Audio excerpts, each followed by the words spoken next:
Hi guys! Welcome to my channel again and welcome to Pearl TV if you're watching this in my YouTube channel. And welcome to Pearl TV Official if you're watching this in my FB page, okay? So in this video guys, I have something to review, okay? This is the items that we bought yesterday at Nike store. So, shopping haul, konti lang naman to. Share ko lang sa inyo kung ano-ano to.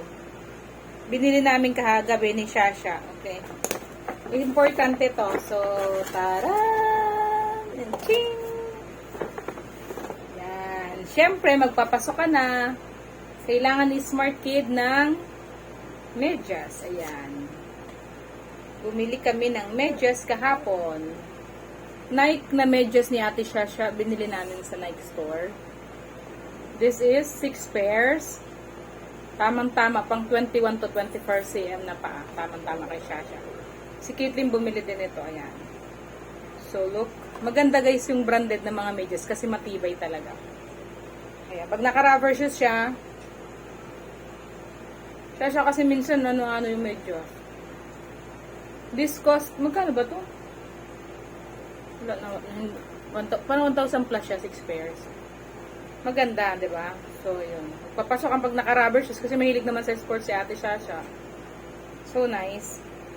Matibay din siya. At least yung mga pinsan niya na mga bully. May mga pinsan kamag-anak pa si Shasha na mga younger sa kanya. O, kung kalalakihan niyang maayos pa to, magagamit pa ng mga pinsan niya, di ba?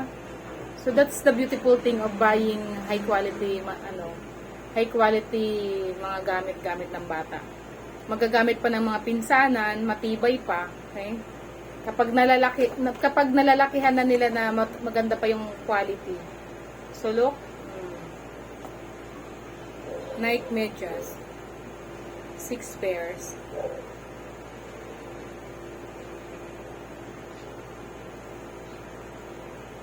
Ganda no, gaganda. Ganda. Last but not the least, ayan.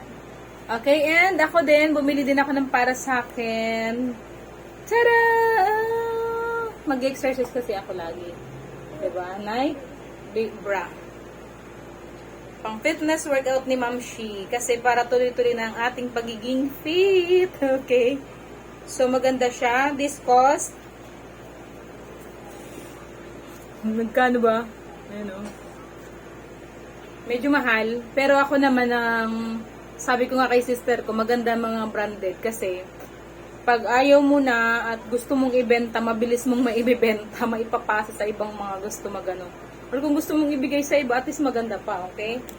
So yun yung ano natin, na pag branded, pwede mo pa siyang maibenta, i-post mo lang yan sa online stores. Ayun.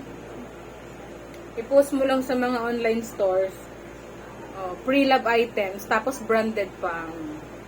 Maganda, 'di ba? High quality.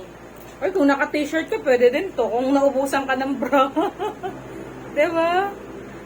Okay, so I hope nagkaroon kayo ng idea, guys. So, yun, excited na akong isuot to para mag-exercise. Medyo pricey siya, pero high quality. Thanks for watching. Bye and God bless. Abangan nyo yung sexy vlog ko about dito.